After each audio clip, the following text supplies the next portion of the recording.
নমস্কাৰ বন্ধু বান্ধৱীসকল পুনৰবাৰ এটা নতুন ভিডিঅ'লৈ মই আপোনালোকক স্বাগতম জনাইছোঁ বন্ধু বান্ধৱীসকল কালি মই লগৰ কাৰোবাৰ ষ্টেটাছত পালোঁ মানে দেউতাকৰ ইজ্জত ছোৱালীবিলাকৰ হাতত থাকে কিন্তু সম্পত্তিৰ কাগজ পত্ৰ ল'ৰাবিলাকৰ হাতত কিয় থাকে আপোনালোকে স্ক্ৰীনত চাব পাৰে তো কথাটো শুনি পেলাই মোৰ যে বহুত দুখ লগা তো মই ভাবিলোঁ যে সঁচা কথাটো চাগে গম নাপায় সেইকাৰণে এনেকৈ ষ্টেটাছ দিছে তো সেইকাৰণে মই ভাবিলোঁ সঁচা কথাটো কি আৰু মই ভালকৈ আজি আপোনালোকক বুজাই দিবলৈ চেষ্টা কৰিম যে এজনী ছোৱালীয়ে দেউতাকৰ সম্পত্তি পোৱা কিমান শতাংশ পাব পাৰে বা কিমান নোৱাৰে বা ছোৱালীজনী যদি বিয়া হৈ যায় তেন্তে সম্পত্তিবিলাক পাবনে নাপায় তো বন্ধু বান্ধৱীসকল মাতটো অকণমান বহি আছে যিহেতু কালি কৰোণা বেজি লৈ আহিলোঁ আৰু কৰোণা বেজি ল'লে অলপ জানেই আৰু ফেক পৰে তো একো অসুবিধা নাই যদি আপোনালোকে কোনোবাই ল'বলৈ ভয় কৰি আছে তেন্তে প্লিজ লৈ ল'ব কাৰণ কৰোণাৰ সৈতে যুঁজাৰ বাবে কৰোণা ভেকচিনটো অতি জৰুৰী তো বন্ধু বান্ধৱীসকল এতিয়া আহি মই মেইন যোনটো টপিক আছে সেই টপিকটোৰ ওপৰত তো এতিয়া হ'ল যে ছোৱালীজনীয়ে দেউতাকৰ সম্পত্তি পাবনে এতিয়া দেউতাকৰ সম্পত্তিটো পাব এতিয়া সম্পত্তি হ'ল আমাৰ দুটা প্ৰকাৰৰ সম্পত্তি থাকে এটা সম্পত্তি হ'ল উত্তৰাধিকাৰী সূত্ৰে পোৱা সম্পত্তি অৰ্থাৎ পৈতৃক সম্পত্তি বুলি কয় আৰু দুই নম্বৰটো আছে নিজে যোনটো আৰ্জি ল'ব পাৰে এতিয়া পৈতৃক সম্পত্তি কোনটো এতিয়া আপোনালোকৰ ককা আইতাই যোনবিলাক দেউতাক দিলে সেইটো হ'ব পৈতৃক সম্পত্তি বা এতিয়া দেউতাই নিজে কষ্ট কৰি পেলাই এটা সম্পত্তি গোটাই ল'লে সেইটো হ'ব আৰ্জিত সম্পত্তি আৰু এতিয়া যোনটো আৰ্জিত সম্পত্তি সেইটো আপোনাৰ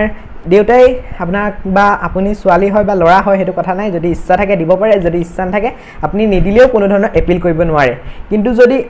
পৈতৃক সম্পত্তি হয় অৰ্থাৎ উত্তৰাধিকাৰী সূত্ৰে দেউতাই পাইছে আৰু সেইটো সম্পত্তিৰ ওপৰত আপুনি ছোৱালীয়ে হওক বা ল'ৰাই হওক সম্পূৰ্ণ অধিকাৰ আছে সম্পূৰ্ণ সমানে ভাগ কৰিবলৈ অৰ্থাৎ এটা ল'ৰা আৰু এটা ছোৱালী আছে তো এতিয়া ল'ৰাটোৱে যিমান শতাংশ পাব সম্পত্তি আৰু সেই ছোৱালীজনীও সিমান শতাংশ সম্পত্তি পাব এইটো মই কিহৰ ওপৰত ভিত্তি কৰি কৈছোঁ এইটো আমাৰ সংবিধানে সম্পূৰ্ণ পাৰমিশ্যন দিছে অৰ্থাৎ ইয়াত লিখিছে যোনটো 1956ৰ হিন্দু ছেকশ্যন আইন আছে সেই ছেকশ্যন আইনখনক 2005ত আপোনাৰ এমেণ্ডমেণ্ট কৰিলে অৰ্থাৎ সংশোধন কৰিলে আৰু সংশোধন কৰি পেলাই ইয়াত লিখিলে যে ইকুৱেল ৰাইটছ দিব লাগিব দাতাৰক তো ইয়াৰ ওপৰত ভিত্তি কৰি সুপ্ৰিম কোৰ্টে এইটো নিৰ্দেশ দিলে নিশ্চয় এই নিৰ্দেশটো যথেষ্ট ভাল আমাৰ সমাজ সংস্কাৰৰ ক্ষেত্ৰত যথেষ্ট গুৰুত্বপূৰ্ণ কাৰণ বহু ক্ষেত্ৰত আমাৰ ছোৱালীবিলাকক মানে সম্পত্তি দিবলৈ নিবিচাৰে আৰু আঁতৰাই ৰখা হয় তো এতিয়া আহিলে বিয়া হোৱা ছোৱালীৰ ক্ষেত্ৰত বা যোনবিলাক ছোৱালীৰ ধৰি লওক দেউতাক মৰি গৈছে 2005 চনৰ আগত তেওঁলোকে এতিয়া সম্পত্তি পাব নাই এতিয়া যোনবিলাক বিয়া হোৱা ছোৱালী আছে বিয়া হ'লেও ছোৱালীজনীয়ে সম্পূৰ্ণ ইকুৱেল ৰাইট থাকিব লাগে তাই বিয়া হৈ গৈছে বা বিয়া নাই হোৱা আৰু যদি বিয়া হোৱা ছোৱালীজনীও সমান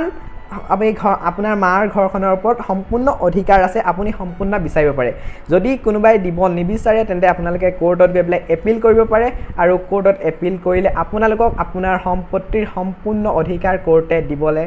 নিশ্চয় দি দিব তো বন্ধু বান্ধৱীসকল মই আপোনালোকক কিমান ইনফৰমেশ্যন কিমান বুজাই দিব পাৰিছোঁ সেইটো মই নাজানো আপোনালোকে যদি ইচ্ছা কৰে আপোনালোকে গুগলত চাৰ্চ কৰি চাব পাৰে যদি মই মিছা কৈছোঁ বুলি ভাবে আৰু কেনেকুৱা পালে ভিডিঅ'টোত নিশ্চয় কমেণ্টত জনাব আৰু ভিডিঅ'টো প্লিজ লাইক কৰি দিব যাতে এনেধৰণৰ ভিডিঅ' আপোনালোকলৈ দেখিব পাৰোঁ